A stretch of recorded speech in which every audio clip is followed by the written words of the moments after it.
Listen, bro, playing Call of Duty on controller can be one of the most fun experiences you'll have in gaming, but you won't be having much fun if your aim is looking like you're holding the controller with 2 left feet with 6 extra toes and bunions on it. That's not gonna work. Now let me tell you, this can easily be fixed. All you need is a couple of settings that's gonna completely transform your gameplay and have you aiming like the best players in this game. That being said, I'm gonna give you the sauce so you can unlock your full potential in playing this game. She say she faded, faded, everything is faded.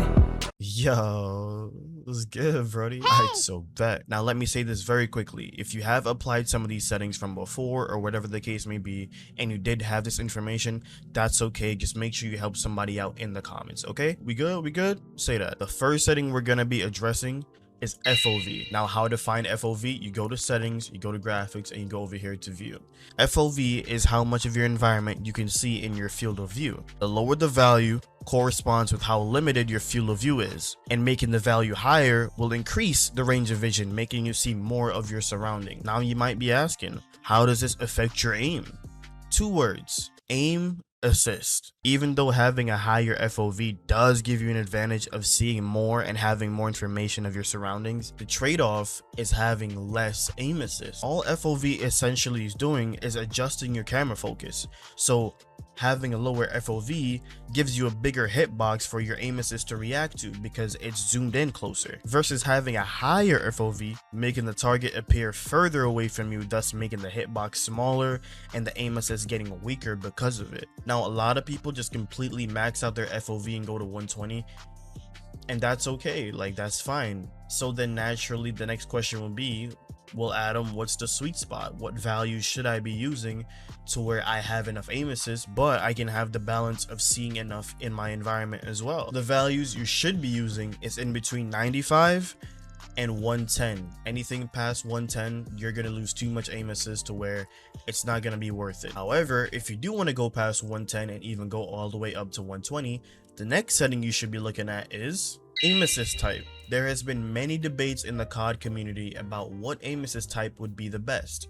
Now in Modern Warfare 3, the 2 best ones, simply put, is default and Black Ops. Now me personally, I use Black Ops because in my opinion it is more sticky than default, and having stickier aim assist does give you a lot of benefits, but you also don't want it too sticky. No diddy, because if it's too sticky, it's gonna do more harm than good. So that's where you use default. Now you can't go wrong with either or because they're both good in their own ways. I suggest just trying both of them and see which one feels better for you. However, I did do more of an in-depth video explaining why I think Black Ops aim assist is better, so go check this video out right here. It's a pretty good video actually. This next setting that we're gonna talk about is one that people tend to overlook a lot because it's so easy to brush off and just blame the game as to why your aim isn't as good, when really it's just sensitivity. And we are talking about your ADS sensitivity and your horizontal and vertical sensitivity. I can't tell you how many times I've spectated somebody that is literally just drowning in their sensitivity.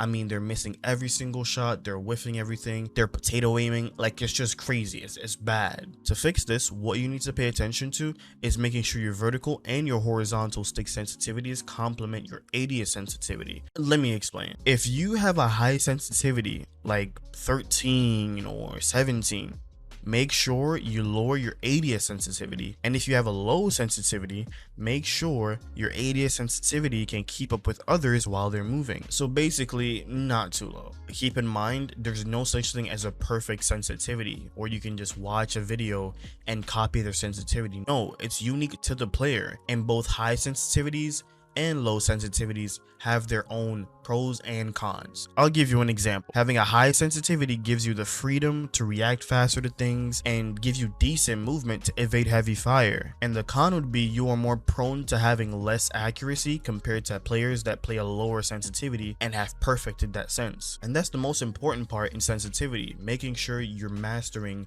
what sense you're using. If you switch to a new sense, whether it's high or low, I suggest playing for 4 days, maybe 5 days, and if you're not seeing any improvements in your gameplay, throw that sensitivity out the window and go get a new one. No matter how much you practice, none of this will matter if you don't pay attention to aim response curve. Aim response curve is a tricky one because There's so many options, and every single one of them there is a case for, and you can use. Well, depending on the type of player you are, of course. Again, let me explain. There are 3 different aim response curve types: standard, linear, and dynamic. For standard, it starts out slow and then speeds up over time. So let's just say you play on a sensitivity of 10/10.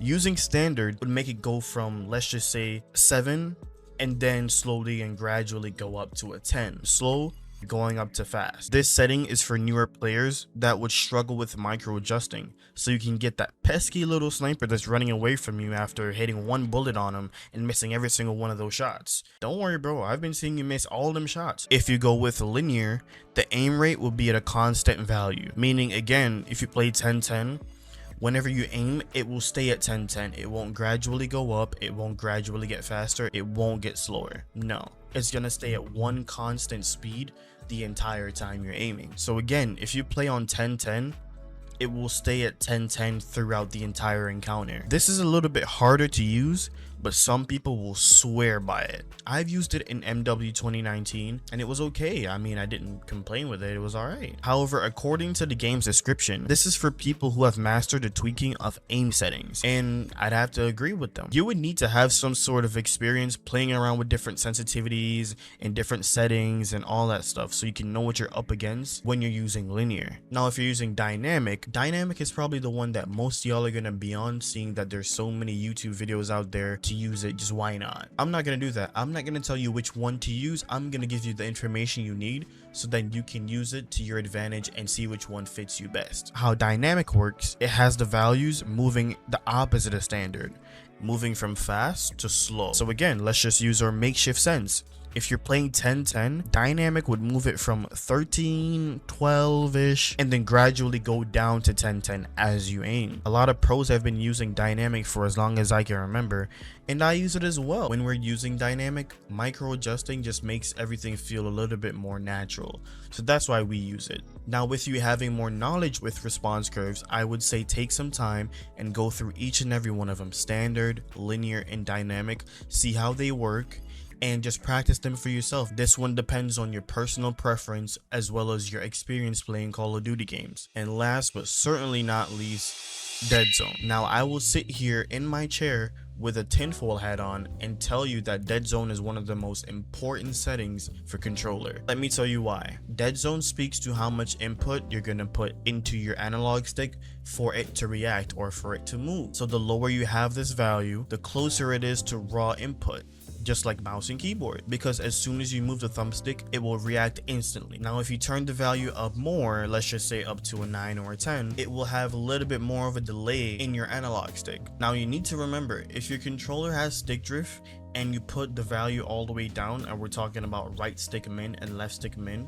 if you put these values all the way down and you do have stick drift, it might not be the best option to do so, because you're having true raw input. Whenever you react to someone moving on your screen, you might overcompensate and take your sights off of the target. So when you have a higher dead zone, because of that delay, it helps you with the aim assist to kick in more so you don't flick off of the target too much. Does that make sense? The sweet spots for dead zones, this is going to determine on how you want to play it. Now, if you want to have that raw input, if you don't have any stick drift, I would recommend putting it to 2. Lowest. Do not go to 0. Do not go to 0. Now, if you want the aim assist to do a little bit of the work for you, I would say to put it up to around 7, 8. Do not go above 10, because anything past that point is going to be too delayed. It's going to feel uncomfortable to move around. So no, you don't want to do that. Speaking of aim assist, have you ever been playing and your aim feels off and it feels like you can't even get a kill? Then go and watch this video, because it also is a part 2 technically to this one. So yeah, have fun.